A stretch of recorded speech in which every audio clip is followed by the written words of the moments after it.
Avez-vous déjà entendu parler de la planète 9? Non, il ne s'agit pas de Pluton. Nous parlons ici d'un astre mystérieux qui entrait les confins du système solaire. Une planète hypothétique dont l'existence reste à confirmer. Les chercheurs la tractent depuis des années. Et aujourd'hui, il semble qu'ils aient enfin trouvé un élément clé pour lever le voile sur ce mystère. Cette insaisissable planète finira-t-elle par révéler ses secrets? Voyons cela de plus près. La planète 9 est un corps céleste hypothétique qui évoluerait dans les régions les plus reculées de notre système solaire. Depuis plusieurs années, les astronomes tentent de la repérer. Pourtant, son caractère insaisissable ne leur a permis d'identifier que quelques-unes de ses caractéristiques potentielles. Ce que nous savons, c'est que la planète 9 serait immense, potentiellement jusqu'à 10 fois plus massive que la Terre. Une planète colossale. Elle serait également une voyageuse solitaire, évoluant à la périphérie de notre système solaire. Selon certains scientifiques, la planète 9 pourrait être une mini-Neptune, possédant une atmosphère dense et gazeuse, ainsi qu'un noyau rocheux. D'autres avancent l'hypothèse d'une super-Terre glacée, recouverte d'une surface solide et gelée, sous une épaisse enveloppe de gaz d'hydrogène et d'hélium. Évidemment, puisque son existence même reste à prouver, il est impossible d'affirmer avec certitude à quoi elle ressemble. Peut-être n'est-elle qu'un mythe, à l'image de la petite souris ou du lapin de Pâques. Mais pour certains astronomes, il ne fait aucun doute qu'elle se trouve bel et bien quelque part, attendant d'être découverte. Au fond, rien ne nous permet d'affirmer que la planète 9 soit réellement une planète. Il pourrait s'agir d'un trou noir de type particulier, voire d'un objet composé intégralement de matière noire. La quête de la 9e planète a débuté au début du XXIe siècle, lorsque des astronomes ont constaté une anomalie dans les régions les plus éloignées de notre système solaire. Ils ont observé que certains corps célestes lointains, appelés objets transneptuniens, adoptaient des trajectoires inattendues, défiant les modèles établis. Les objets transneptuniens, ou OTN, pourraient être comparés à ces produits oubliés au fond de votre réfrigérateur pendant des années. Ce sont de petits astres glacés qui gravitent au sein de la ceinture de Kuiper, bien au-delà de l'orbite de Neptune. En étudiant ces objets, les scientifiques ont remarqué des comportements inhabituels. D'abord perçus comme de simples anomalies, ces irrégularités ont fini par éveiller les soupçons. Et si une 9e planète, encore invisible, exerçait une influence gravitationnelle sur eux, c'était pas la première fois qu'une telle hypothèse surgissait. Dès le 19e siècle, une recherche similaire avait été menée pour retrouver une supposée planète X. Cette fois, cependant, les astronomes disposaient de technologies bien plus avancées et d'un esprit plus ludique. Ils ont baptisé leur hypothétique planète « Planète 9 », une appellation jugée plus séduisante que « Planète X ». Certains ont même lancé le hashtag #PlutoLives en référence au déclassement de Pluton et à la volonté de certains chercheurs de trouver une nouvelle planète pour combler ce vide. Cependant, identifier la planète 9 s'est avéré être un véritable défi. C'est un peu comme tenter de retrouver une chaussette disparue dans un panier à linge, aussi vaste qu'un stade de football. Trop distante et trop peu lumineuse pour être détectée directement, elle échappe aux télescopes les plus puissants. Les astronomes ont donc dû se fier à des indices indirects, tels que les orbites perturbées des OTN, pour tenter de localiser son emplacement. Certains suggèrent même qu'il pourrait s'agir d'une planète errante, échappée d'un autre système, ce qui expliquerait pourquoi elle demeure si insaisissable. Mais ils n'ont pas renoncé. Aujourd'hui encore, les chercheurs scrutent le ciel, s'appuyant sur des télescopes de pointe et des algorithmes sophistiqués pour traquer cette mystérieuse planète.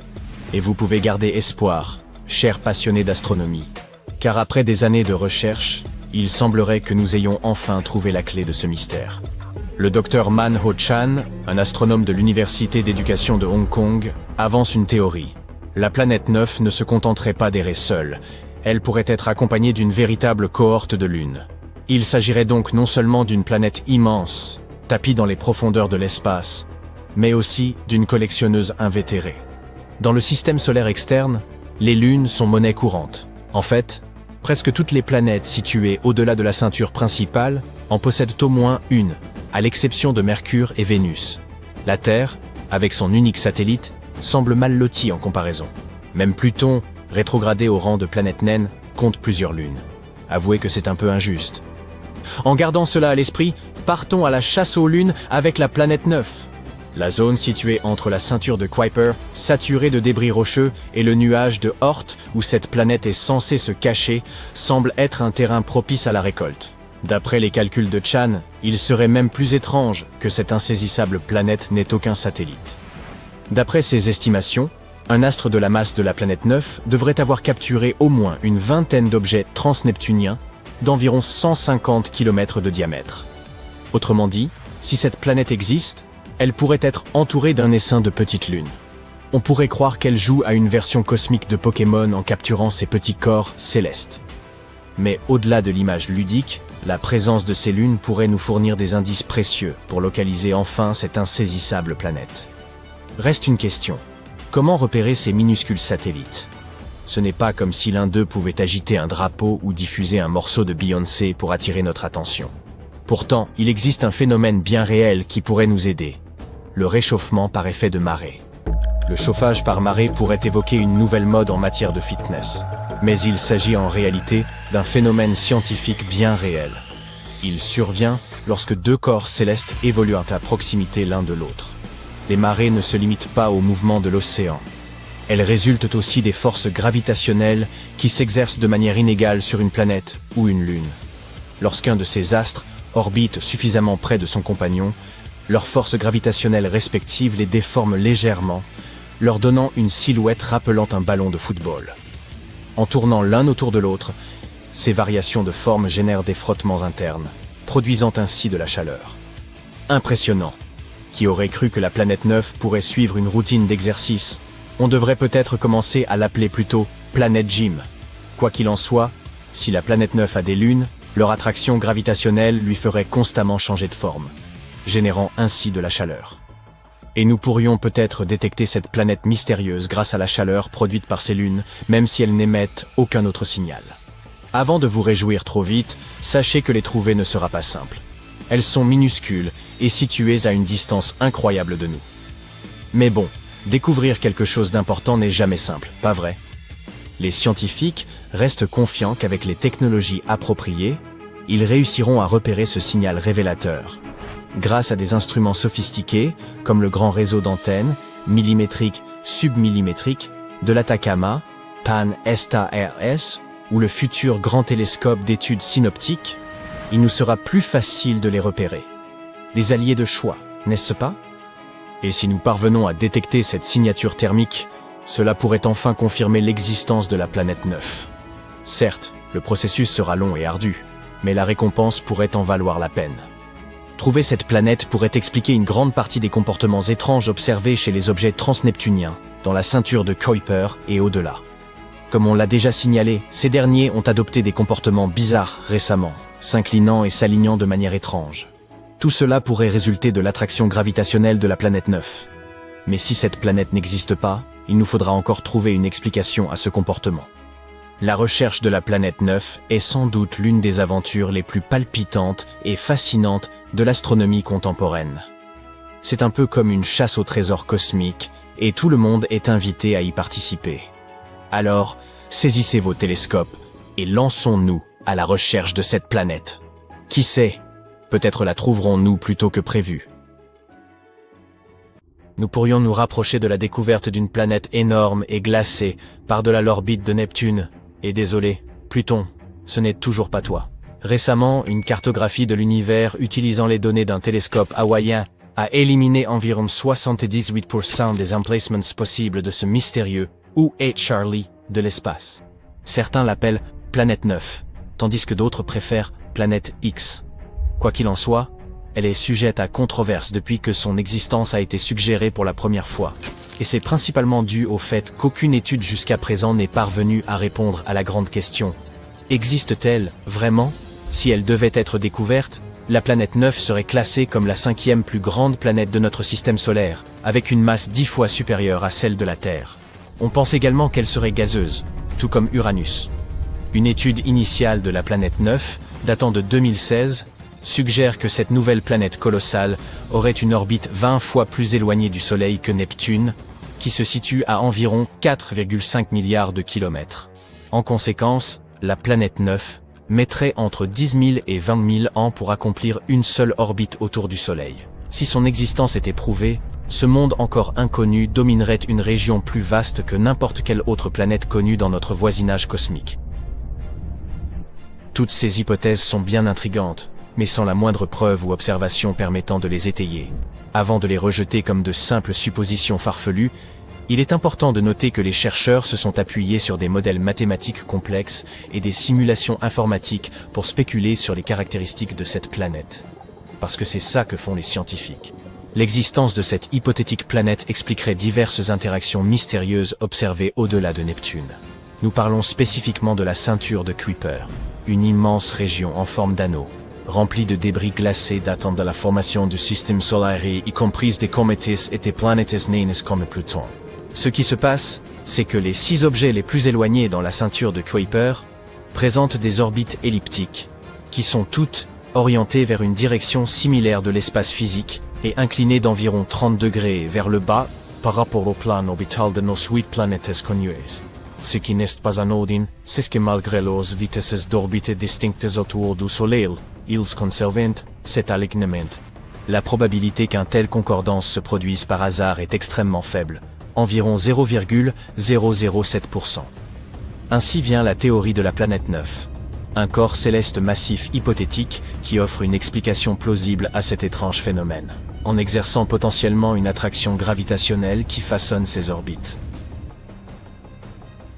La théorie initiale n'a pas fait long feu face à des accusations de biais d'observation et d'erreurs de calcul. Puis, en 2017, une autre étude a émergé, ravivant l'idée que peut-être, après tout, la planète 9 se trouverait bien là quelque part. Cette fois, des astronomes espagnols ont tenté une approche innovante, en se concentrant sur l'observation d'objets transneptuniens extrêmes. Ces corps célestes orbitent autour du Soleil dans des trajectoires elliptiques très étirées, avec des distances moyennes excédant les 22 milliards de kilomètres. Leurs recherches suggèrent que la distance entre les nœuds orbitaux de ces objets et le Soleil pourrait nous fournir des indices sur l'emplacement de la planète 9. Voyez-vous, ces nœuds sont les points où l'orbite d'un corps céleste entrecroise le plan du système solaire. Lorsque ces objets atteignent un tel point, ils sont plus susceptibles d'interagir avec d'autres corps célestes du système, qui peuvent provoquer des changements significatifs dans leurs orbites, voire même des collisions. Alors, si la trajectoire de ces objets transneptuniens extrêmes reste stable, tout va bien. Mais si ce n'est pas le cas, eh bien, c'est un signe qu'autre chose, quelque chose de gros, perturbe leur orbite. Et c'est exactement ce que cette étude a découvert. Il y a quelque chose d'invisible là-bas, qui dévie ces objets de leur route, et ce quelque chose pourrait être une planète 300 à 400 fois plus éloignée du Soleil que ne laisse la Terre. À ce jour, l'étude des objets transneptuniens extrêmes est la preuve la plus tangible que nous ayons de l'existence de la planète 9. Et si vous n'êtes toujours pas convaincu par cette théorie, sachez que des mouvements étranges comme ceux-ci ont déjà conduit à la découverte de planètes par le passé. Neptune, par exemple, a été repéré parce que le mouvement d'Uranus ne correspondait pas tout à fait aux prédictions de la gravité newtonienne. Mais cette déviation de son orbite pouvait s'expliquer si elle était causée par l'attraction d'une planète encore inconnue. Et c'est ainsi que nous avons découvert Neptune. Avançons jusqu'en 2021, et le débat persiste autour de la mystérieuse planète 9. Après avoir révisé quelques vieilles suppositions, les études penchent désormais pour l'idée que cette planète accomplirait une révolution autour du Soleil tous les 7000 ans. C'est une nouvelle de taille, car cela signifie que cette planète pourrait être plus proche que nous ne le pensions, ce qui faciliterait sa détection par nos télescopes. L'étude suggère également qu'il y aurait 99% de chances pour que les orbites décalées de ces objets lointains soient toutes dues à cette planète invisible, et non pas à une simple coïncidence cosmique. À présent, les chances que cette anomalie tout entière ne relève que du hasard se trouvent nous réduites à 1 sur 250, ce qui est nettement mieux qu'une chance sur 10 000, comme en 2016. Tous ces chiffres optimistes nous ont amenés là où nous sommes aujourd'hui, à garder espoir et à développer un meilleur matériel afin de poursuivre la traque de la planète 9. Comme mentionné plus tôt, des chercheurs à Hawaï ont créé une sorte de carte au trésor, en ayant recours au télescope de relevé panoramique et à son système de réponse rapide, pour éliminer 78% de ces emplacements possibles. C'est une très bonne nouvelle, compte tenu de la difficulté qu'il y a à trouver une aiguille planétaire dans une botte de foin cosmique. Mais malheureusement, la planète 9 demeure insaisissable dans les confins obscurs de notre système solaire. Les passionnés sont toujours convaincus de son existence et pensent que ce n'est plus qu'une question de temps avant que nous ne célébrions la découverte d'une nouvelle voisine. Ils fondent leurs espoirs sur l'observatoire Vera C. Rubin, qui est actuellement en construction au Chili, et qui devrait être pleinement fonctionnel d'ici la fin de l'année 2025. Au cours des 10 prochaines années, cet observatoire balayera l'intégralité du ciel de l'hémisphère sud toutes les quelques nuits avec un télescope de 8 mètres, équipé de la plus grande caméra numérique au monde. L'idée est de cataloguer tout le système solaire jusqu'au-delà de Neptune et de suivre les mouvements de millions d'objets célestes, y compris les débris spatiaux, les astéroïdes, les comètes et les autres étoiles. Si la planète 9 se trouve effectivement là-bas, ce télescope de nouvelle génération pourrait être celui qui y parviendra. L'existence de cette mystérieuse planète est loin d'être acceptée par toute la communauté scientifique. C'est simplement parce que la planète 9 n'est pas la seule explication aux phénomènes étranges qui se produisent par-delà Neptune. Une théorie suggère qu'un groupe d'objets distants, tels que des planètes naines, des comètes ou des lunes, pourrait influer collectivement sur les orbites des objets transneptuniens extrêmes. D'autres croient qu'un trou noir serait à l'origine de tout cela. Ces masses ultra compressées sont parmi les objets les plus denses de l'univers, potentiellement capables d'affecter les orbites d'autres objets, comme on le suppose pour cette fantomatique planète 9.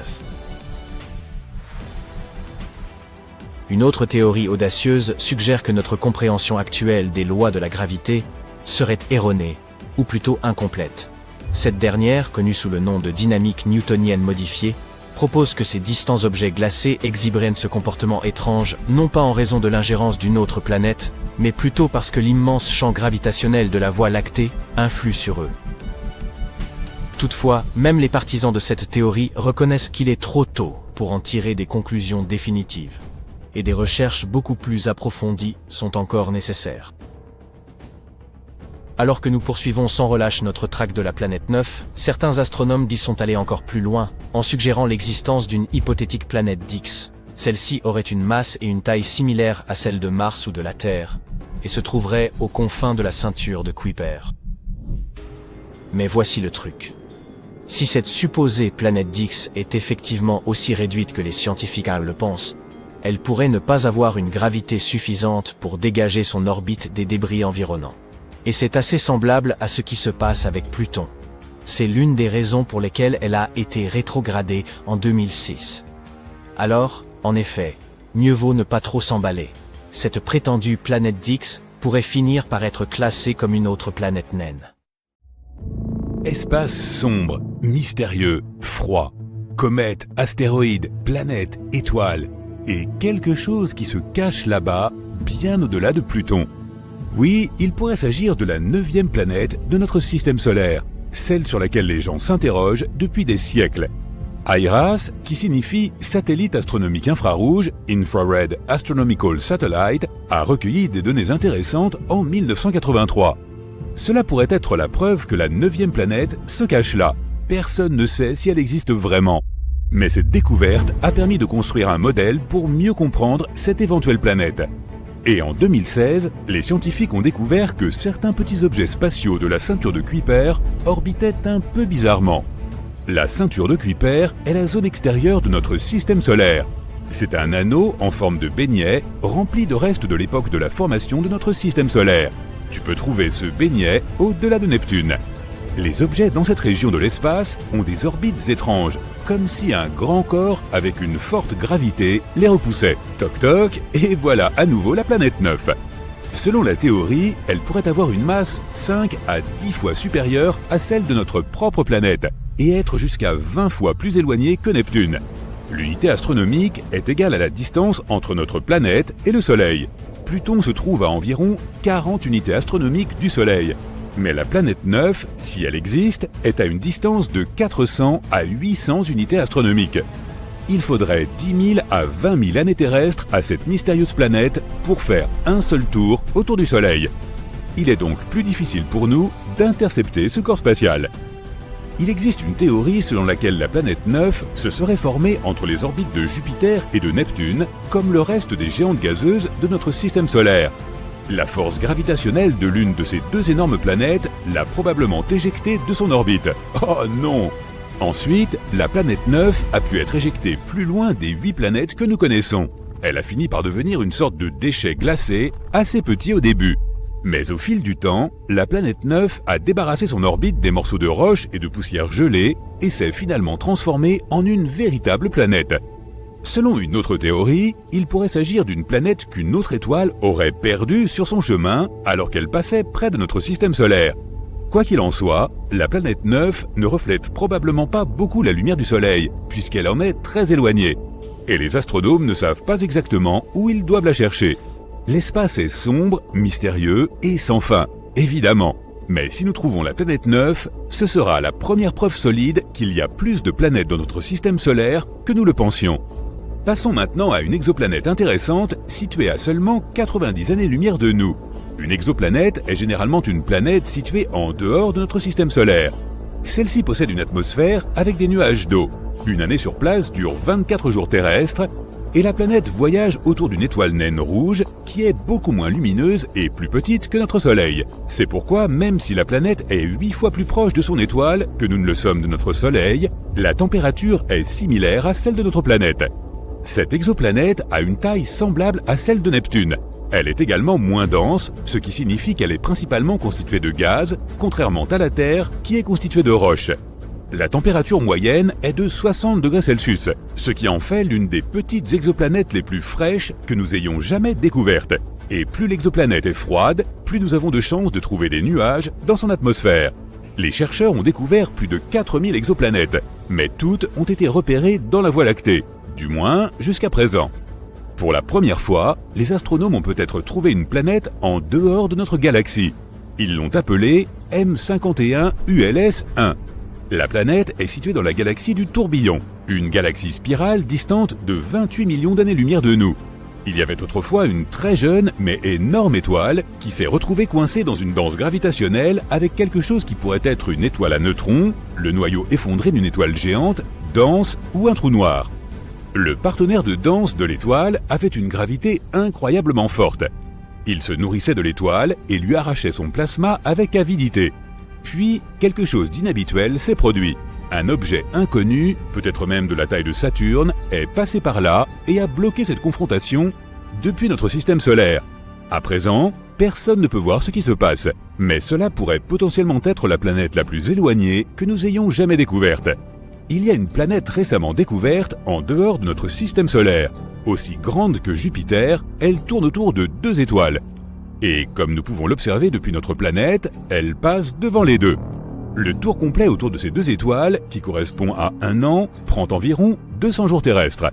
Le jour de la découverte de la précédente planète, les scientifiques ont également découvert qu'elle avait un étrange compagnon. Il s'agit d'un Jupiter extra chaud, dont l'orbite autour de son étoile est très serrée.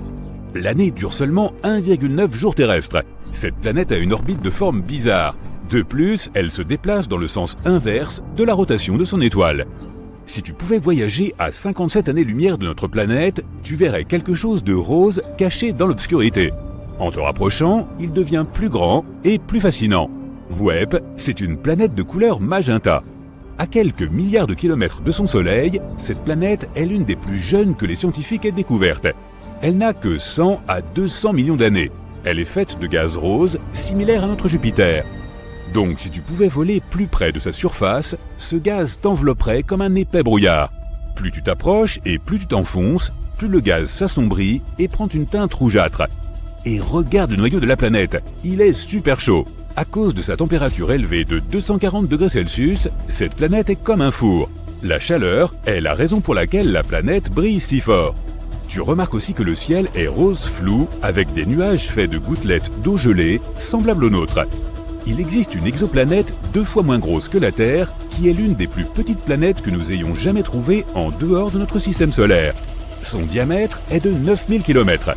À titre de comparaison, le diamètre de la Terre est de 12 700 km. La planète en question est principalement composée de fer, comme Mercure.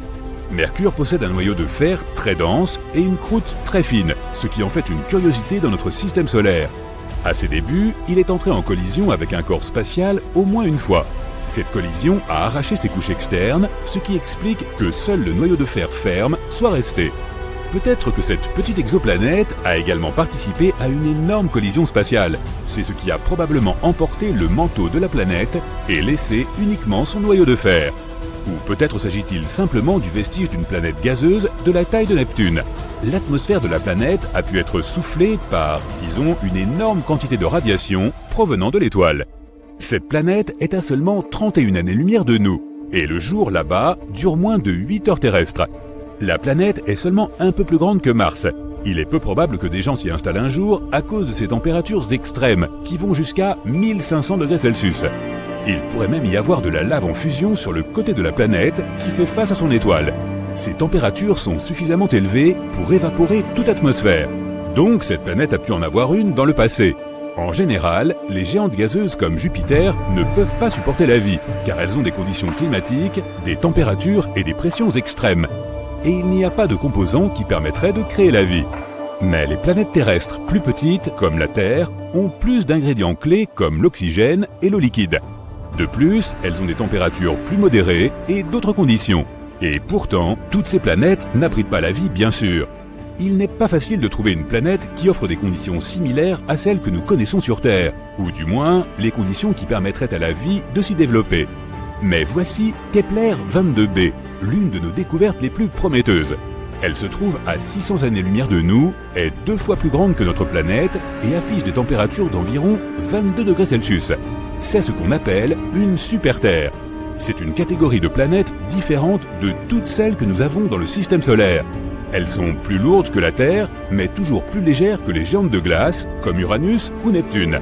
Les super-Terres peuvent être constituées de roches, de gaz ou d'un mélange des deux. Kepler 22b se trouve dans la zone habitable de son étoile mère, qui est moins brillante que notre Soleil. La planète a probablement un noyau rocheux. Elle peut avoir un océan, mais elle n'abrite aucune vie. Du moins, nous ne savons pas encore. Il fait toujours nuit sur la planète TRES 2b. Et ce n'est pas une nuit comme chez nous, avec des étoiles qui brillent dans le ciel. Il fait tout noir et extrêmement chaud. TRES 2b est une géante gazeuse environ 1,5 fois plus grande que Jupiter, et sa surface absorbe la lumière mieux que le charbon. Cette surface présente des nuances rougeâtres en raison de l'air brûlant qui y atteint la température de la lave. Sympa. Dans le système solaire de 55 Cancri, il y a 5 planètes, dont 4 sont des géantes gazeuses comme Jupiter et Saturne. Mais la 5e, ou plutôt la première, car c'est la plus proche de l'étoile, est affreusement différente. 55 Cancri E est si proche de son Soleil que la moitié de sa surface est recouverte d'un océan de lave. Sur l'autre moitié règne une obscurité éternelle. La planète étant en rotation synchrone, elle est toujours tournée dans le même sens par rapport à son Soleil. Entre les deux moitiés de planète, il y a des frontières, des zones de vide complets et angoissants. HD 189733b, je ne répéterai pas, est la seule exoplanète en orbite autour de son étoile. Vue comme ça, elle est assez jolie. La surface est couverte de motifs bleus et blancs. Mais ces couleurs viennent en réalité de particules de silicate contenues dans l'atmosphère, ce qui signifie qu'il y pleut du vert. Mais le pire, c'est que le vent atteint les 8600 km/h, soit presque égal à Mach 7. Pour avoir un ordre de grandeur, sur Terre, le vent atteint les 408 km/h maximum, soit près de 20 fois moins. Le verre qui se crée dans l'atmosphère traverse donc le ciel à l'horizontale à une vitesse hypersonique et détruit tout sur son passage. Le système suivant, dont je n'essayerai même pas de prononcer le nom, voilà, compte 3 exoplanètes qui sont toutes peu à peu détruites par leur étoile.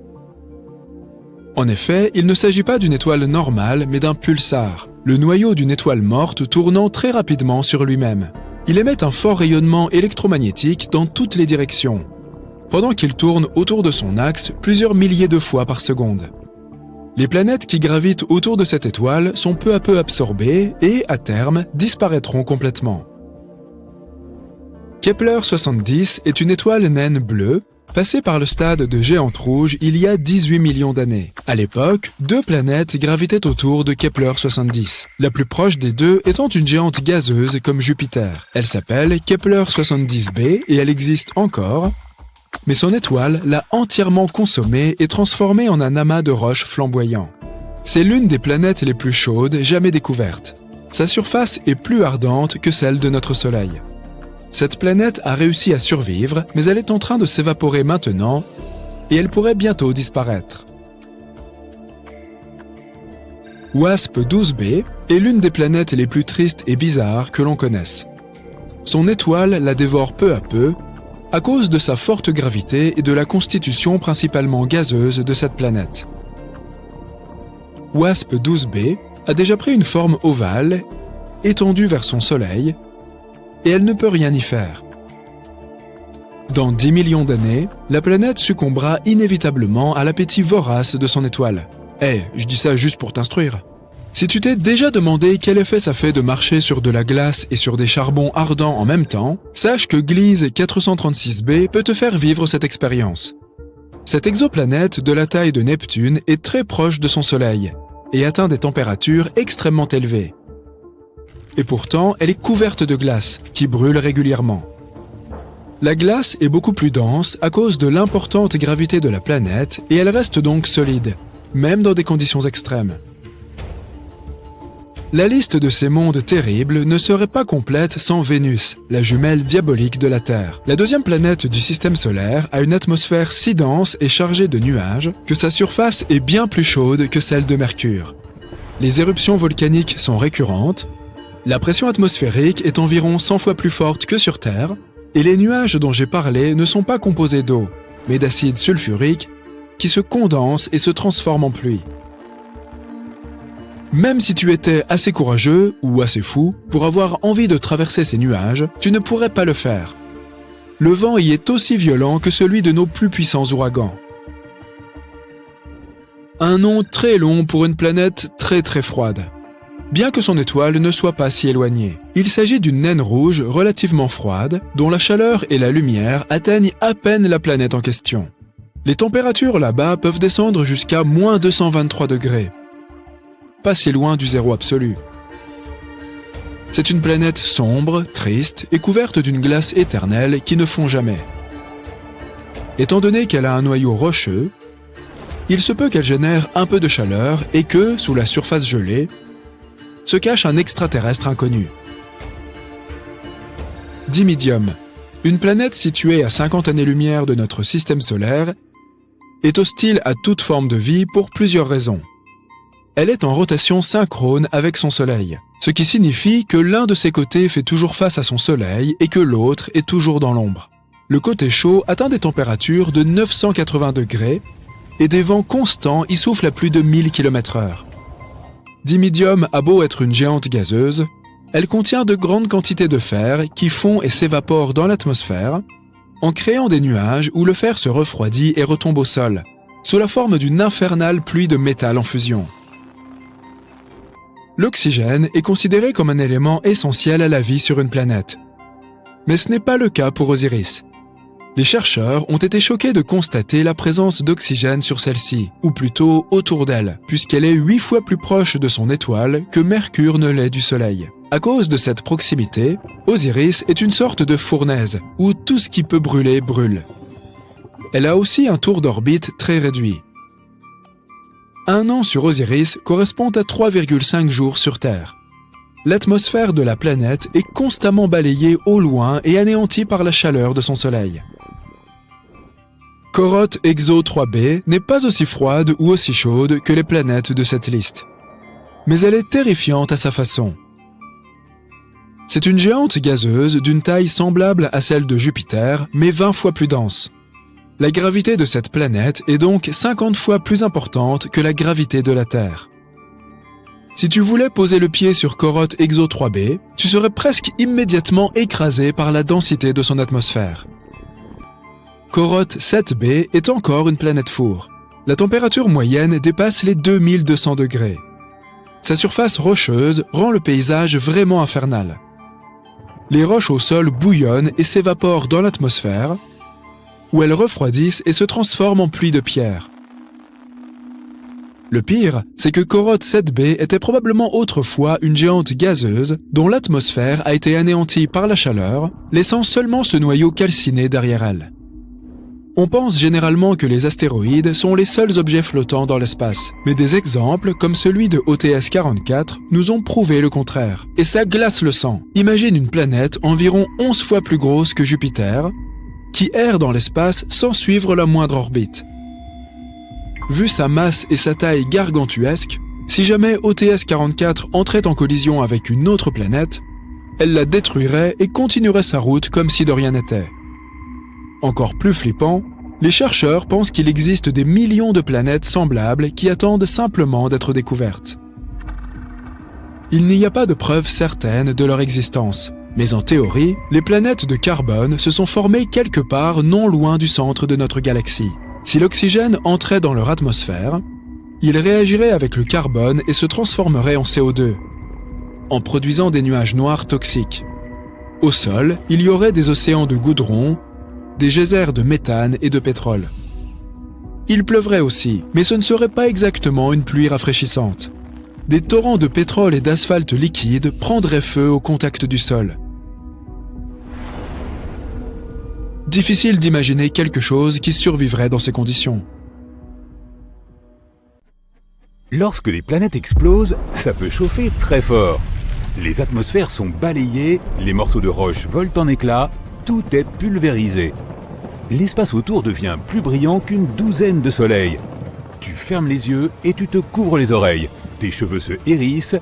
La puissance brute d'une explosion cosmique est terrifiante. Quelque temps avant l'explosion, tu es en vol stationnaire dans une obscurité presque totale. En dessous, tu vois la Lune, ou ce que tu crois ressembler à la Lune. La surface de cette sphère de couleur claire est parsemée de cratères laissés par des météorites.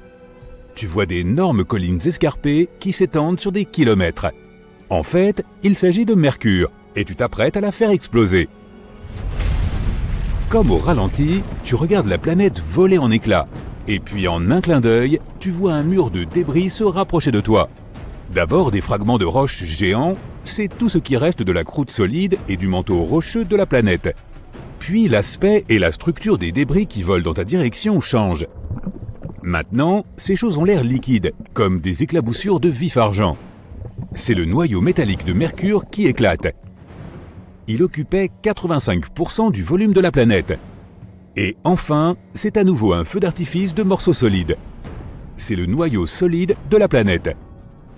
L'explosion est si puissante qu'elle envoie la Terre sur une autre orbite. Le Soleil a un hoquet et avale un énorme nuage de poussière. C'est tout ce que Mercure a laissé derrière elle. Mais ne t'inquiète pas, notre système solaire ne perdra pas de planète aussi facilement. Toute cette histoire d'explosion n'est qu'une expérience temporaire. Une fois que tu as fini de regarder le spectacle, tu appuies sur un autre bouton. Et la planète se reconstitue comme si tu avais rembobiné. Tu t'approches de la prochaine planète sur ton chemin. Sa surface se cache sous une atmosphère très dense composée de dioxyde de carbone. Si tu décidais d'atterrir sur Vénus, tu verrais passer d'épais nuages d'acide sulfurique. Tu verrais la surface de la planète d'un brun rougeâtre, sèche et incroyablement chaude. Tu marcherais probablement sur des plaines plates et lisses, couvrant 2/3 de la surface de la planète. Et tu resterais bouche bée devant les 1600 volcans qui parsèment Vénus. Malheureusement, tu ne pourras pas faire tout ça car tu appuies sur le bouton. Boum! D'énormes morceaux de basalte sont projetés depuis le centre de l'explosion. C'était la croûte de la planète, épaisse de 19 km. Puis, tu aperçois des météores brillants et brûlants qui volent vers toi à une vitesse phénoménale. Ce sont des morceaux du manteau rocheux en fusion de Vénus. La pluie de feu semble infinie, peut-être parce que le manteau avait une épaisseur de 1900 km. Mais ce n'est pas la partie la plus massive de la planète. La puissance de l'explosion fait éclater le noyau ferreux de Vénus. Ce noyau était 2 fois plus large que le manteau. Tu atteins une bille bleue qui n'est autre que ta planète natale. À quoi ressembleront ces entrailles dispersées dans l'espace? Vue d'en haut, la Terre est jolie. 71% de sa surface est bleue à cause de toute cette eau, mer et océan. Il y a aussi des zones de vert, de jaune et des tourbillons bruns et blancs. Tu appuies sur le bouton. La planète éclate dans une grêle de roches. C'est ce qui reste de la fine croûte terrestre et du manteau, beaucoup plus épais. Ce dernier occupait près de 84% du volume de la planète. Tu vois la pluie rocheuse se transformer en quelque chose de beaucoup plus liquide. C'est du fer et du nickel brûlant qui constituaient le noyau externe de la Terre. Ces métaux ne subissaient pas assez de pression pour être solides. La détonation est si puissante qu'elle fait éclater le noyau interne de la Terre. C'est une boule solide de fer et de nickel. Une fois que les morceaux se sont séparés, ils suivent leur propre orbite autour du Soleil. Les morceaux les plus massifs s'écrasent sur la Lune et certains voyagent plus loin avant d'être avalés par notre étoile. Tu ne peux pas t'attarder, la planète rouge t'attend. La surface de Mars est couverte de poussière de couleur rouille. L'épaisseur de la couche de poussière varie d'une zone à l'autre, mais dans la plupart des endroits, elle fait 2 mètres d'épaisseur. Le sol est de couleur or, marron, beige et même verdâtre. La teinte dépend des minéraux qui composent le sol. La surface de la planète est rocheuse, elle est couverte de lits de lacs asséchés, de cratères, de volcans et de canyons. Boum! Mars est une planète rocheuse. Tu dois esquiver des morceaux de croûte de la taille d'une montagne composés de basalte volcanique. Ce que tu vois ensuite te donne l'impression que tu as fait exploser d'énormes quantités de dentifrice à base de roches molles. C'est le manteau de Mars, composé d'oxygène, de silicates et d'autres matériaux. Et puis les morceaux volants redeviennent solides. Ah, c'est autour du noyau de la planète. Il était solide, composé principalement de fer, de nickel et de soufre. Des milliards de fragments de toute taille, de quelques mètres à plusieurs milliers de kilomètres de diamètre, sont projetés dans toutes les directions. Mais seuls quelques-uns ont suffisamment d'élan pour quitter le système solaire. L'événement entier modifie légèrement l'orbite de la Terre. Et la température sur notre planète augmente de 10 degrés Celsius.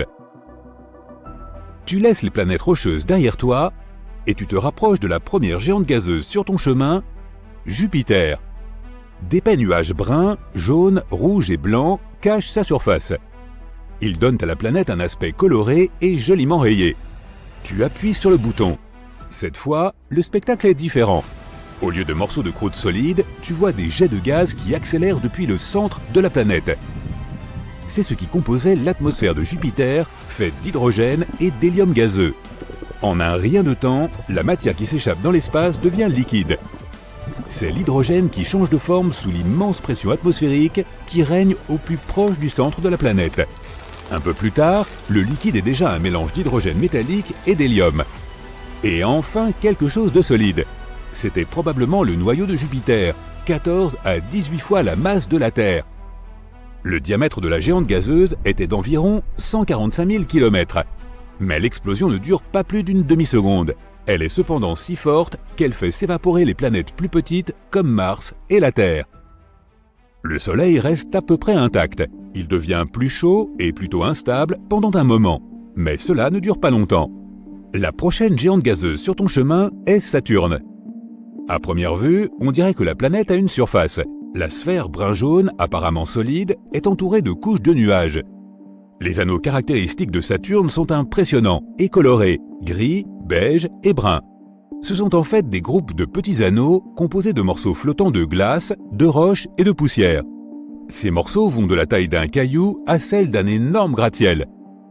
En orbite autour de Saturne, ils ne cessent d'entrer en collision et les plus gros morceaux se brisent. Tu es surpris de voir que les anneaux ne sont pas parfaitement ronds. Ils présentent des courbures causées par la force gravitationnelle des lunes voisines. 53 d'entre elles ont été répertoriées à ce jour. Titan, un monde glacé plus grand que notre Lune et même que Mercure, est la plus grande d'entre elles. Ce que tu vois ressemble étrangement à ce qui s'est passé lorsque tu as fait exploser Jupiter. Il n'y a qu'une seule différence. Les anneaux de Saturne se brisent, envoyant des roches et de la glace voler dans l'espace à une vitesse incroyable. Les plus gros morceaux s'écrasent sur les lunes de la planète, détruisant totalement les plus petites d'entre elles. Tu vois des courants de gaz, principalement de l'hydrogène et de l'hélium, avec un peu de méthane, d'ammoniac et d'eau. Ils s'éloignent à une vitesse vertigineuse de l'endroit où se trouvait le centre de la planète. Ensuite, des éclaboussures de matière liquide, c'est de l'hydrogène liquide qui devient ensuite métallique. Et enfin, les morceaux du noyau solide constitués de matériaux rocheux. Tu as maintenant devant toi la magnifique sphère bleu-vert de la géante glacée Uranus. La planète prend cette teinte inhabituelle lorsque la lumière du Soleil se reflète sur sa surface. De plus, l'atmosphère d'Uranus est principalement composée d'hydrogène et d'hélium, avec des traces de méthane gazeux qui absorbent la lumière rouge. Quoi qu'il en soit, badaboum! Cette fois, ce sont d'abord d'énormes blocs de glace qui se précipitent dans ta direction. Ils constituent la partie du manteau glacé de la planète qui représentait 80% de son volume total. Mais pourquoi cette glace a-t-elle l'air liquide? Sur Uranus, le liquide gelé n'est pas solide comme sur Terre. La glace est un fluide chaud et dense composé d'eau, de glace d'ammoniac et de méthane. On l'appelle souvent l'océan au ammoniac. Après l'étrange pluie de glace, tu vois des morceaux solides du noyau rocheux de la planète. Il était petit, pas plus de la moitié de la masse de la Terre. Certaines des lunes d'Uranus sont pulvérisées dans l'explosion, et plusieurs sont même éjectées hors du système solaire. L'explosion déplace aussi légèrement l'orbite de Neptune. Et enfin, c'est au tour de la dernière planète sur ton chemin. Neptune est bleu à cause d'une couche de gaz tourbillonnante et de nuages permanents. Pas le temps de s'attarder. Boum! La planète n'a pas de surface solide. C'est pourquoi, après avoir appuyé sur le bouton, tu vois le manteau liquide de Neptune éclater. Il ressemble à un ballon rempli d'eau jeté du 50e étage. Cela envoie des éclaboussures d'eau, d'ammoniac et de méthane glacé dans l'espace. Elles sont suivies par des restes du manteau de la planète, ressemblant à de la lave. Il était liquide, rougeoyant et riche en méthane, en ammoniac et en eau. Et voici ce qui reste du noyau solide de Neptune, composé de fer et d'autres métaux. Notre univers regorge de choses à la fois fascinantes et terrifiantes. Tu connais déjà les quasars, les trous noirs, la matière noire, tout ça, mais as-tu déjà entendu parler des horreurs de l'espace? Ça te dirait de visiter les mondes les plus bizarres du cosmos? Ce n'est pas moi qui ai fait cette liste, mais la NASA elle-même. Bienvenue dans la galaxie des horreurs, l'impressionnante collection horrifique de la NASA. Accompagne-moi à la découverte de quelques-unes de ces planètes et dis-moi ensuite laquelle t'aura semblé la plus effrayante. N'oublie pas d'attacher ta ceinture. Notre première destination est une géante gazeuse appelée TRES-2b. Elle est située à 750 années-lumière de nous. Si nous utilisions un vaisseau spatial ordinaire, il nous faudrait environ 10 millions d'années pour nous y rendre. TRES-2b est en orbite autour d'une naine jaune, une étoile semblable à notre Soleil. Et elle fait environ 1,5 fois le poids de Jupiter. Alors, qu'est-ce qu'elle a de si spécial? Eh bien, si tu as peur du noir, tu n'auras certainement pas envie de visiter cet endroit. C'est la planète de la nuit éternelle, la plus sombre de toutes les planètes que nous connaissions. Mais elle n'est pas si éloignée de son étoile. Alors, comment ça se fait? Le fait est que la surface de TRES-2b reflète la lumière encore plus mal que le charbon. À cause de cela, on dirait qu'il n'y a pas de lumière du tout. Si tu survolais la surface de cette planète, ce serait comme si tu avançais avec un bandeau sur les yeux. Mais attends, en fait, il y a de la lumière. Une étrange lueur d'un rouge profond entoure la surface de la planète. Cette lueur provient de son atmosphère brûlante, ce qui fait de TRES-2b une planète extrêmement chaude. L'air y est encore plus chaud que de la lave. Terrifiant, hein? Mais tu n'as encore rien vu. Nous allons maintenant nous rendre dans un lieu encore plus horrible que celui-ci. La NASA n'a pas exagéré quand elle a dû lui choisir un surnom. Cette fois, il ne s'agit pas seulement d'une planète, mais de 3 à la fois. Elles sont également situées assez loin, à 2300 années-lumière du Soleil. Il nous faudrait environ 35 millions d'années pour les atteindre en navette. Toutes ces planètes se trouvent dans la constellation de la Vierge et elles sont toutes extrêmement légères, beaucoup plus légères que la Terre. Ces 3 exoplanètes s'appellent Poltergeist, Draugr et Phobétor. Sympa comme nom, hein? C'est parce que chacune de ces planètes est sur le point de devenir un fantôme. Leur particularité, c'est qu'elles ne tournent pas autour d'une étoile, mais autour d'un pulsar. Les pulsars sont des étoiles à neutrons en rotation dont le champ magnétique est extrêmement puissant. Pour le dire simplement, ce sont des étoiles qui, un jour, ont explosé. Après leur explosion, elles se sont mises à émettre un signal périodique très rapide. En effet, l'étoile tourne sur elle-même à une vitesse inimaginable, plusieurs milliers de rotations par seconde. En même temps, elles émettent un fort rayonnement électromagnétique qui affecte tout ce qui se trouve autour d'elles. Tu as donc probablement déjà deviné ce qui est en train d'arriver à nos planètes zombies. Elles sont lentement et progressivement détruites sous l'influence gigantesque de ces radiations. Un jour, elles disparaîtront sans laisser de traces. Des planètes fantômes en orbite autour d'une morte vivante? Oui, l'appellation de monde des zombies est tout à fait appropriée. Il n'est pas non plus surprenant que les scientifiques aient surnommé ce pulsar la Liche. Son nom officiel est pour sa part très long. Au moins, on peut dire qu'elle se serre les coudes avant de disparaître pour toujours. Cette planète porte aussi un nom super long, alors un peu de patience. HD-189733b. Cette géante gazeuse se trouve à 65 années-lumière de nous. Il nous faudrait environ 1 million d'années pour y arriver à bord de notre vaisseau spatial. La masse de cette planète est légèrement plus importante que celle de Jupiter, et elle tourne autour de son étoile, une naine orange, toute seule. À première vue, elle te semblera tout ce qu'il y a de plus sympathique. Une jolie couleur bleue et des spirales à la surface. Ça ressemble un peu à un ciel d'été, ou encore à l'écume des vagues dans l'océan, tu ne trouves pas? Mais les apparences sont vraiment trompeuses, mon ami. Cette planète doit sa jolie couleur bleu cobalt à son atmosphère brumeuse et brûlante. Elle contient des grains de silicate qui se condensent sous l'effet de la chaleur. En d'autres termes, les nuages de cette planète pleuvent du verre. Oui, il y pleut des morceaux de verre brûlant. Et si cela ne suffisait pas, les vents font rage à la surface et ils se déplacent à une vitesse de 8690 km par seconde. Juste pour comparer, le vent le plus rapide jamais enregistré sur Terre avait une vitesse de 408 km/h, soit environ 20 fois moins fort. Et à cause de cela, des centaines de milliers d'éclats de verre sont à tout moment projetés horizontalement sur toute la surface de la planète à une vitesse vertigineuse. Malheur à celui qui essaierait d'atterrir ici. Mais ce n'est pas là le seul exemple de pluies étranges dans notre univers. Par exemple, il pleut du fer fondu sur la planète Dimidium. Ou prenons ce qu'on appelle les planètes de carbone. Leur existence n'a pas encore été prouvée, mais si elles existent vraiment, elles seraient couvertes de milliers de nuages noirs et toxiques. Et il y pleuvrait des hydrocarbures ainsi que de l'asphalte liquide brûlant. Et toutes ces gouttes de pluie exploseraient en atteignant la surface. Rien de spécial, n'est-ce pas? La planète suivante, par contre, est vraiment très étrange. Elle ne se contentait pas de tourner autour de son étoile, elle vivait à l'intérieur. Ce miracle cosmique s'appelle KOI 55b ou Kepler 70b. Cette planète se trouve très loin de nous, à 4000 années-lumière. Il faudrait environ 70 millions d'années à notre vaisseau spatial pour nous y emmener. Elle est 2 fois plus légère que la Terre et effectue une révolution complète autour de son étoile en seulement 2 heures. Il y a longtemps, c'était une planète ordinaire semblable à la Terre et de la taille de Jupiter. Elle tournait paisiblement autour de son étoile naine rouge, KOI 55. Mais tout a changé il y a environ 700 millions d'années. Tu as peut-être entendu dire que dans quelques milliards d'années, notre Soleil commencerait à grossir et deviendrait énorme, absorbant tout sur son passage. C'est le destin des naines rouges. Tôt ou tard, elles prennent de l'ampleur et se transforment en des géantes bleues incroyablement chaudes. Et c'est exactement ce qui s'est produit avec KOI 55. Cette étoile a commencé à augmenter en taille et à se réchauffer, se transformant progressivement en une géante bleu-blanc. Elle était prête à dévorer ses planètes les plus proches.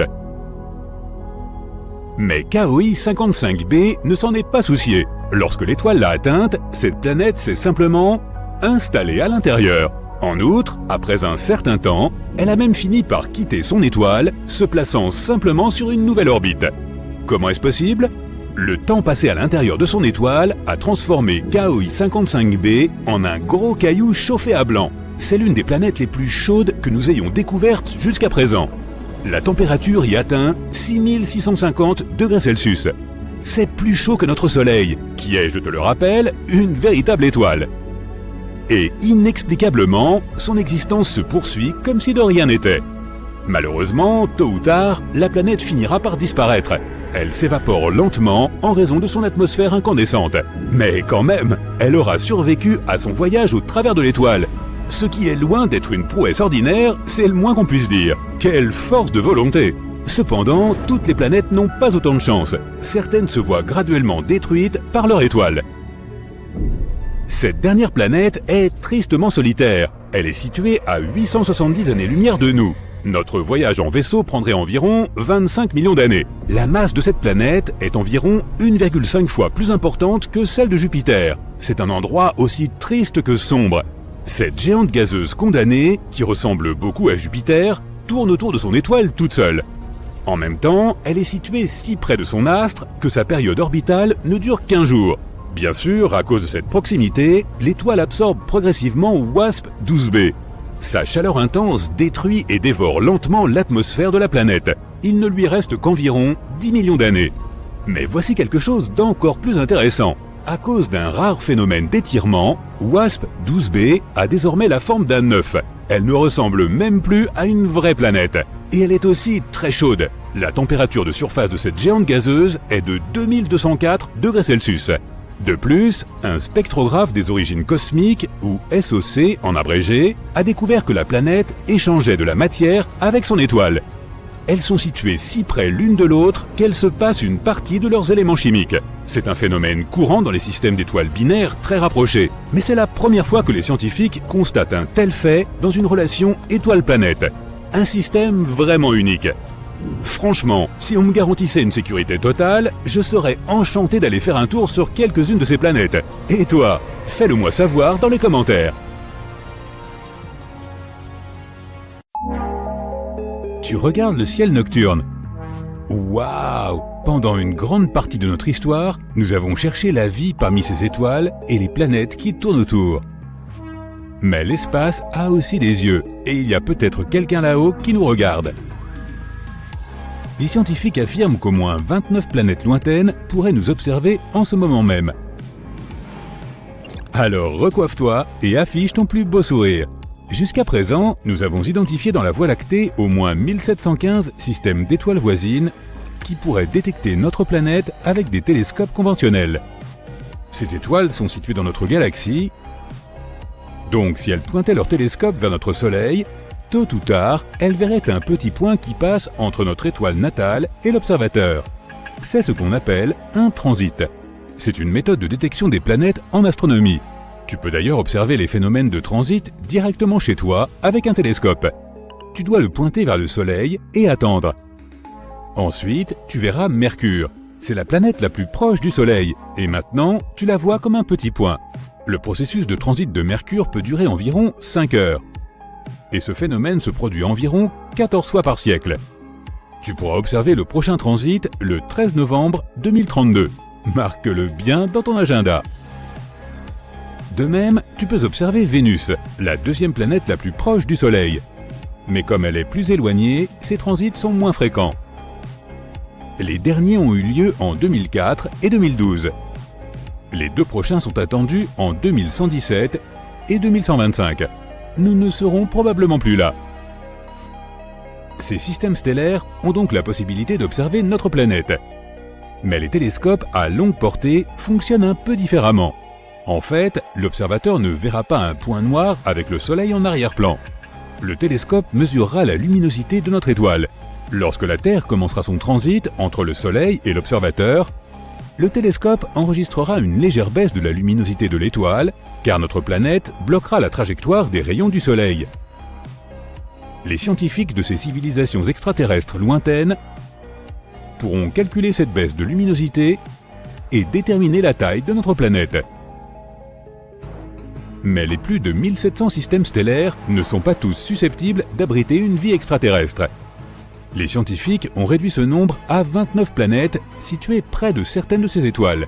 Elles sont potentiellement habitables. Cela signifie que ces planètes ont à peu près la taille de la Terre et se trouvent dans la zone habitable de leur étoile hôte. Cela signifie qu'elles ne sont pas trop proches de l'étoile, donc il n'y fait pas trop chaud pour une vie potentielle.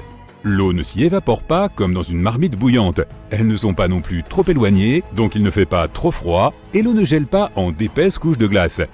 Et comme l'eau est la source de la vie, nous pouvons supposer que la civilisation pourrait y exister. En théorie, ces planètes ont pu observer des transits de la Terre au cours des 5000 dernières années. Donc pendant que nous construisions les pyramides de Gizeh ou Stonehenge, une civilisation extraterrestre nous observait peut-être. L'une de ces planètes se trouve à seulement 11 années-lumière de nous. Près de l'étoile Ross 128, une naine rouge dans la constellation de la Vierge, se trouve une exoplanète qui fait environ 2 fois la taille de la Terre et qui se trouve en plein dans la zone habitable de son étoile hôte. En théorie, les habitants de cette planète pourraient voir la Terre transiter régulièrement devant le Soleil pendant 2000 ans. Mais il y a environ 900 ans, la planète a perdu sa position et ne peut plus continuer à observer. L'autre planète depuis laquelle on peut voir la Terre transiter se trouve à 12,5 années-lumière, près de l'étoile appelée Teegarden. La fenêtre pour observer notre planète s'ouvrira là-bas dans environ 29 ans. Nous misons beaucoup sur le système stellaire TRAPPIST-1. Il abrite au moins 7 exoplanètes, presque comme notre propre système solaire. Et 4 d'entre elles se trouvent dans la zone habitable de l'étoile. Mais elles ne pourront commencer à observer la Terre que dans 16 siècles. Mais nous pouvons d'ores et déjà essayer d'entrer en contact avec ces planètes. Elles sont toutes assez proches de nous pour capter nos signaux radio. Les ondes radio peuvent voyager dans l'espace à la vitesse de la lumière, et notre planète émet des signaux radio de façon continue depuis 1895. Nous sommes donc un peu comme des voisins bruyants dans le spectre radio. S'il y a quelque part une planète avec une civilisation intelligente à moins de 125 années-lumière de nous, notre bruit radio les aurait déjà atteints. Le seul problème est qu'il faudrait à peu près le même temps pour obtenir une réponse de cette civilisation. L'autre problème de la radio est que toute civilisation l'utilise pendant une période relativement courte. Même aujourd'hui, sur Terre, nous utilisons davantage le Bluetooth et la fibre optique que la radio, sauf peut-être pour les bulletins de circulation. Et avec le temps, tout le bruit radio que nous créons disparaîtra tout simplement. De plus, la communication radio suppose qu'une civilisation extraterrestre soit suffisamment avancée pour utiliser cette technologie. Mais qui sait, il y a peut-être des formes de vie dans l'espace qui sont vraiment différentes des nôtres. Nos signaux radio auraient déjà pu atteindre cette planète, mais ses habitants ne sont tout simplement pas capables de les recevoir. Et dès que ces formes de vie construiront des antennes pour recevoir le signal, nous ne les émettrons plus. Mais nous ne perdons pas espoir, et nous envoyons même des signaux radio cryptés dans l'espace pour communiquer avec des civilisations extraterrestres. En 1974, nous avons envoyé le message d'Arecibo dans l'espace interstellaire. Si une civilisation parvient à le déchiffrer, elle obtiendra un rectangle comme celui-ci. Il contient toutes les informations sur l'humanité. En haut, il y a notre système de numérotation, puis les numéros atomiques, et puis notre ADN, qui est illustré ci-dessous. Puis l'être humain lui-même, bien sûr. En dessous se trouve un diagramme de notre système solaire. La Terre, la 3e planète, en partant du Soleil, est légèrement surélevée. C'est ainsi que la civilisation extraterrestre comprendra de quelle planète provient ce message. Ci-dessous se trouve un diagramme du radiotélescope d'Arecibo lui-même. Une autre option pour transmettre un message à une planète lointaine est d'y envoyer littéralement un courrier. Il pourrait s'agir d'une sonde spatiale, et nous l'avons déjà fait. Il s'agit de Voyager 1 et Voyager 2. Elles ont été lancées en 1977 et sont toujours opérationnelles. En 2012, Voyager 1 est devenu le tout premier objet fabriqué par l'homme dans l'espace interstellaire. Il voyage vers des étoiles lointaines et transporte un message écrit sur un disque d'or. Le disque contient des salutations dans 55 langues de la Terre, beaucoup de musique provenant de différentes parties de notre planète, des sons différents comme le bruit de l'océan, des voix humaines et des sons d'animaux. De plus, il y a 116 images sur le disque, comprenant des photos de personnes et de paysages terrestres. Sur ces images, il y a des informations sur le Soleil et notre ADN. Le boîtier du disque contient des instructions et une aiguille pour lire le disque. Il y a aussi une carte des pulsars de notre galaxie pour que les astronomes d'une civilisation extraterrestre puissent trouver notre système solaire. Le principal inconvénient d'envoyer un message de cette façon est le temps. Voyager 1 atteindra son premier arrêt, l'étoile Gliese 445, dans 40 000 ans. Voyager 2 atteindra l'étoile Ross 248 dans 42 000 ans. Et dans environ 296 000 ans, il dépassera Sirius, l'étoile la plus brillante du ciel nocturne. De plus, une civilisation extraterrestre peut nous détecter avec des calculs et des formules. Il suffit d'observer un peu le Soleil. Dans les systèmes stellaires avec des planètes, l'étoile haute ne reste pas immobile, elle tourne autour d'une petite orbite. C'est parce que l'étoile lourde attire la planète. Mais la planète a aussi sa propre gravité et résiste. Cela déplace un peu l'étoile et la fait tourner sur son orbite. Une civilisation extraterrestre peut calculer ce déplacement du Soleil et déterminer la masse des planètes proches de l'étoile. En utilisant une telle méthode, les astronomes ont pu trouver 548 exoplanètes.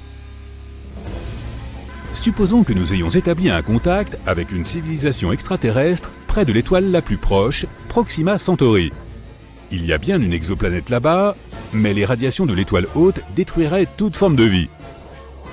Mais imaginons que nous recevions quand même un signal de retour. Ce serait la conversation la plus lente de l'histoire, car notre message mettrait 4,2 années pour atteindre la planète, et nous devrions attendre encore 4,2 années pour recevoir une réponse. Bref, nous avons résolu de nous rencontrer. Cette civilisation ne sait pas comment voler dans l'espace. Nous devons donc faire le premier pas. Bien que Proxima Centauri soit l'étoile la plus proche du système solaire, il faut environ 73 000 ans pour y aller avec une fusée conventionnelle. Nous devons donc apprendre à voyager à la vitesse de la lumière. Mais même dans ce cas, il faudrait encore 4,2 années pour y aller. Imaginons que nous trouvions une vie extraterrestre de l'autre côté de la Voie lactée. Notre galaxie fait 100 000 années-lumière de diamètre. Le voyage d'un bord à l'autre prendrait donc 100 millénaires. Nous devons donc soit tricher avec les lois de la physique, soit transférer toute la civilisation humaine dans un vaisseau spatial géant qui voyagera d'étoile en étoile pendant des milliers d'années. Et lorsqu'il décollera de la Terre, seuls les lointains descendants du premier équipage pourront voir un autre système stellaire depuis le hublot du vaisseau spatial.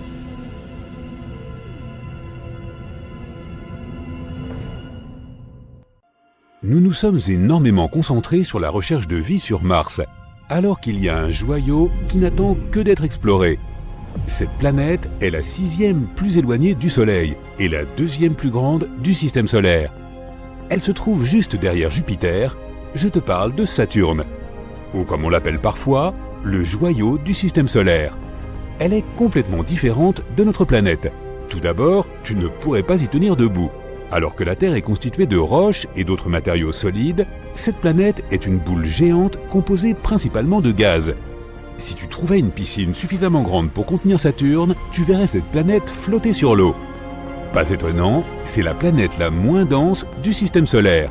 Elle contient aussi beaucoup d'hélium, ce gaz que l'on met dans les ballons pour les faire flotter en l'air. Saturne est une planète très venteuse. Les vents y sont plus de 4 fois plus forts que ceux que nous avons sur Terre. Une journée là-bas dure 10 heures et 14 minutes, car Saturne tourne sur son axe très rapidement. Mais elle prend son temps pour faire le tour du Soleil. Une année y équivaut à 29 années terrestres. Le rayon de Saturne fait plus de 58 000 km. Ça signifie que la géante gazeuse est 9 fois plus grosse que notre planète. Si la Terre faisait la taille d'une pièce de monnaie, Saturne serait aussi grande qu'un ballon de volley. Même si d'autres planètes de notre système solaire ont aussi des anneaux, ceux de Saturne sont les plus spectaculaires. On peut même les voir depuis la Terre. Il n'est pas nécessaire d'être un scientifique ou de posséder un équipement très coûteux, un simple télescope suffit. Les anneaux de Saturne ne sont pas fixes, ils sont constitués de poussière, de roches et de glace. Certaines de ces poussières font la taille d'un grain de sable et d'autres sont aussi grosses qu'une maison ou qu'une montagne. Il s'agit en fait de fragments d'astéroïdes, de comètes et de lunes qui se sont fragmentés avant d'atteindre Saturne. Ils ont ensuite été mis en pièces par la forte attraction gravitationnelle de la planète. Saturne a plus de 50 lunes et récemment, les scientifiques ont découvert une activité hydrothermale inhabituelle sur l'une d'entre elles. Enceladus est la 6e plus grosse lune de Saturne. Elle a 4 rayures de tigre près de l'un de ses pôles. Et on a découvert qu'il y a un océan juste en dessous. De l'eau et de la glace surgissent de ces rayures. On peut donc du coup se demander s'il y a de la vie. Dans nos océans, certaines formes de vie se rassemblent autour de sources hydrothermales similaires. Elles se nourrissent des composés chimiques qui s'y trouvent, tout comme les plantes de surface le font avec la lumière du soleil. De plus, certains des plus anciens microbes de notre planète se nourrissent de la même énergie que celle produite dans l'océan d'Enceladus. Cela pourrait signifier que de la vie s'y développe en ce moment même. Bien sûr, il faut des millions d'années pour que les organismes les plus simples apparaissent. Mais avec un peu de chance, on aura besoin de moins de temps pour trouver des formes de vie plus complexes. Il existe des millions d'exoplanètes dans l'espace, et les scientifiques sont à la recherche de celles potentiellement habitables. Les exoplanètes sont les planètes qui se trouvent en orbite autour d'étoiles autres que notre Soleil. Les étoiles naines sont plus petites et moins lumineuses que le Soleil. Certaines ont plus de 10 milliards d'années. C'est bien assez de temps pour que des organismes vivants s'y développent et évoluent vers une forme plus complexe. La vie pourrait apparaître sur les planètes orbitant autour de ces étoiles naines, ou comme pour Saturne, sur l'une de leurs lunes. Et voici Gliese 876b, qui orbite autour de l'étoile naine rouge Gliese 876. Cette planète est encore très mystérieuse, mais les scientifiques pensent qu'il s'agit d'une géante gazeuse dépourvue de surface solide. Son atmosphère ne comporterait pas de nuages, mais il pourrait y avoir de l'eau sous forme liquide à la surface de cette planète. Teegarden B tourne autour d'une naine rouge située à environ 12 années-lumière de notre système solaire. Sa masse est juste un peu plus élevée que celle de la Terre. Les scientifiques pensent qu'elle pourrait avoir une surface rocheuse. Cette planète met environ 5 jours pour compléter son orbite. Cela signifie qu'une année sur Teegarden B est en fait plus courte qu'une semaine sur Terre. Et quelque part plus loin, il y a une autre planète potentiellement habitable nommée Kepler 1638b. Bon, elle se trouve en fait à 3000 années-lumière de la Terre, dans la constellation du Cygne. Cette planète est 4 fois plus lourde que la Terre et 2 fois plus large. Il lui faut environ 260 jours pour effectuer une orbite autour de son étoile. Sa gravité est plus forte que la nôtre, il serait extrêmement difficile d'essayer de sauter à sa surface. Et voici une autre Kepler. Cette fois, il s'agit de Kepler 62e, qui fait plus d'une fois et demie la taille de la Terre. Les scientifiques pensent qu'elle possède une atmosphère chaude, humide et hospitalière, avec un ciel nuageux. 1200 années-lumière séparent la Terre de cette planète. Kepler 62e met 122 jours pour tourner autour de son étoile. Sa voisine, Kepler 62f, est aussi potentiellement habitable. C'est une planète environ 40% plus grande que la Terre. On pense qu'elle pourrait être recouverte d'eau. Les océans de notre planète regorgent de créatures et d'organismes de toute taille. Il y a donc de fortes chances que cette planète héberge également des êtres vivants, ou du moins qu'elle ait le potentiel de développer la vie. Lorsque nous disons habitable, cela ne signifie pas que la vie y existe forcément. Cela signifie juste qu'elle réunit les conditions permettant à certaines formes de vie de s'y développer. LHS 1140b est une planète située dans l'une des zones potentiellement habitables. Contrairement à ses cousines gazeuses, elle est solide et assez rocheuse. Son rayon est 60% plus grand que celui de la Terre et sa masse 7 fois plus élevée. C'est l'une des planètes les plus denses découvertes ici. Puisque cette planète est très massive, son atmosphère doit être plus épaisse et la gravité à sa surface doit être beaucoup plus forte que sur Terre.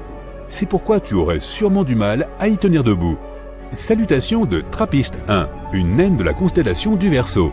Elle se trouve à environ 39 années-lumière de nous. 7 planètes rocheuses de la taille de la Terre sont en orbite dans la zone habitable de cette étoile. Toutes peuvent potentiellement contenir de l'eau à leur surface. La température de ces planètes est plus ou moins similaire à celle de la Terre. Sur la Lune, la gravité ne représente que 16% de celle que nous avons sur notre planète. C'est pourquoi les astronautes pouvaient à peine contrôler leur mouvement lorsqu'ils y ont mis le pied. Mais concernant la gravité des planètes de TRAPPIST-1, tu t'y sentirais bien plus à l'aise. Et revenons vers Kepler. Cette fois, il s'agit de Kepler 452b. C'est une planète rocheuse, 60% plus grande que la Terre. Son étoile est similaire au Soleil. Cette planète a en fait passé environ 6 milliards d'années dans la zone habitable, alors que la Terre s'y trouve depuis seulement 4 milliards et demi d'années. Cette planète met 385 jours pour tourner autour de Kepler 452, qui est environ 20% plus brillante que notre Soleil, mais qui a la même température. Mais ce système est très loin de notre petite oasis. Il nous faudrait 28 millions d'années pour y arriver. Et voici KOI 7711.01. C'est une autre planète intrigante, située à 1700 années-lumière de nous. Elle est seulement 30% plus grande que la Terre et elle reçoit presque la même quantité de chaleur que nous recevons de notre Soleil. Un jour, l'homme pourrait commencer à coloniser la galaxie et chercher de nouvelles planètes pour y vivre. Nous devrions alors faire de très longs voyages et peut-être qu'un jour, nous atteindrions Proxima Centauri. C'est un système relativement proche qui possède des planètes que nous pourrions potentiellement habiter, comme Proxima Centauri b. Elle se trouve à plus de 4 années-lumière de la Terre. Et même si cela ne semble pas si loin à première vue, ça l'est en réalité. Il faudrait environ 6300 ans pour s'y rendre avec les technologies actuelles. Cela nécessiterait beaucoup de générations pour faire un tel voyage, et il faudrait encore plus de temps pour réussir à habiter ce nouveau monde. Les gens naîtraient et mourraient dans des vaisseaux spatiaux, y passant une vie entière, sans jamais voir ni la Terre, ni la planète vers laquelle ils se dirigent. À la place des arbres, des montagnes et des rivières, il n'y aurait que le néant qui s'étalerait à perte de vue. Ils ne pourront jamais se promener dans des rues inconnues, respirer l'air frais, sentir le vent. Le seul endroit où ils pourraient voyager serait leur propre vaisseau. Certes, un tel voyage ne serait pas simple, mais peut-être que cela vaudrait le coup si cela nous permettait de construire des mondes aussi beaux que celui dans lequel nous sommes nés. Mais est-ce seulement possible? L'avenir nous le dira.